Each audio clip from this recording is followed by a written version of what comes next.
Hello ji guys, welcome back to my channel. So ये मेरा Monday वाला ब्लॉग है। जी हाँ, नाइट संडे की नाइट को हमने पैकिंग वगैरह की। उसके बाद ये मंडे को, क्योंकि संडे को हमें सोने में बहुत ज़्यादा लेट हो गया था, फिर मैं मंडे को उठी, थोड़ा लेट हो गया था, फिर फटाफट मैंने लगाई झाड़ू।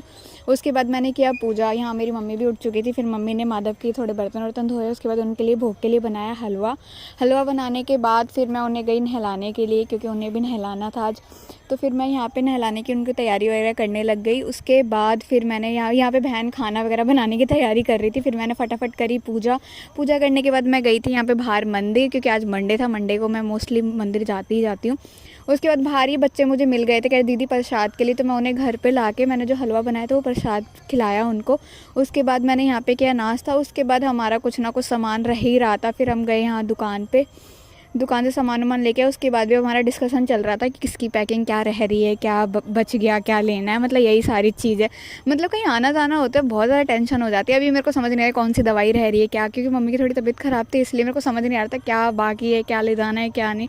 एक तो सफ़र भी इतना दूर का था, इसलिए सब सोच समझ के करना पड़ रहा था।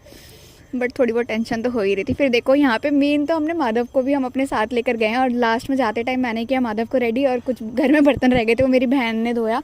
उसके बाद मम्मी ने यहाँ पे भगवान लोगों से लिया आशीर्वाद जर्नी के लिए। उसके बाद फिर हम फटाफट निकलने के बाद यहाँ पे बहन ने पूजा करी, यहाँ पे भाई ने सब लॉक वॉक किया। एक्साइटमेंट तो बहुत ज़्यादा थी। देखो सामान, देखो इतना सारा सामान हो जाता है ना, क्या करें। फिर यहाँ पे आ गई थी कैब, फिर फटाफट हम निकले कैब से। एक तो ट्रैफिक इतना ज़्यादा, हम ऐसा लग रहा था कि हम लेट ना हो जाएं। ये रास्ता देखो कितना भाई। एक मेन बात बताऊँ, पता नहीं कैब में ही मेरे नाक से ब्लड आने लग गया था, पता नहीं। और देखो यहाँ पर ट्रेन आ चुकी थी और फाइनली हम ट्रेन में बैठ गए थे।